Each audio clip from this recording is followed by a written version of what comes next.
Hello दोस्तों, नमस्ते, प्रणाम। मैं सुनीता यादव आज अपने यूट्यूब चैनल पर आप सब लोग का स्वागत करती हूँ। और आज आप सब लोग के बीच में भोले बाबा का भजन लेके आए हैं। चर्चा भजन है। आप लोग कैसा लगा कमेंट में जरूर बताना, लाइक सब्सक्राइब शेयर जरूर करना और अपना प्यारा आशीर्वाद जरूर देना कि आप लोग को कैसा लगा शिव चर्चा भजन। पतावा डोले पतैया डोले मोरा मनवा डोले गुरुजी, पतावा डोले पतैया डोले मोरा मनवा डोले गुरुजी। गौआ का लोगवा पागल कहेला दर्शनवा दे दे गुरुजी।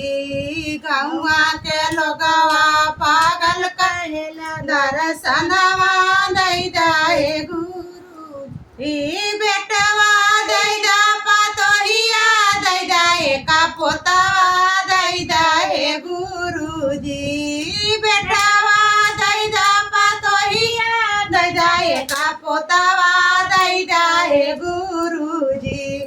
गौआ का लोगवा पागल कहेला दर्शनवा दे दे गुरुजी। गौआ के लोगवा पागल कहेला दर्शनवा दे दे गुरुजी। पतावा डोले पतैया डोले मोरा मनवा डोले गुरुजी। पतावा डोले पतैया डोले मोरा मनवा डोले गुरुजी।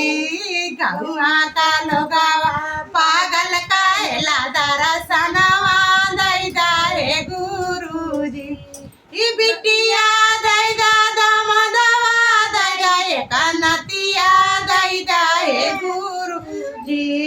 बिटिया दे दादा मदवा दे दे कनतिया दे दे गुरुजी। गौआ का लोगवा पागल कहेला दर्शनवा दे दे गुरुजी। गौआ का लोगवा पागल कहेला दर्शनवा दे दे गुरुजी। पतावा डोले पतैया डोले मोरा मनवा डोले गुरुजी। गौआ का लोगवा पागल कहेला दर्शनवा दे दे गुरुजी। भैया दे दे भौजैया दे दे भतीजवा दे दे गुरुजी। भैया दे दे भौजैया दे दे भतीजवा दे दे गुरुजी। गौआ का लोगवा पागल कहेला दर्शनवा दे दे गुरुजी।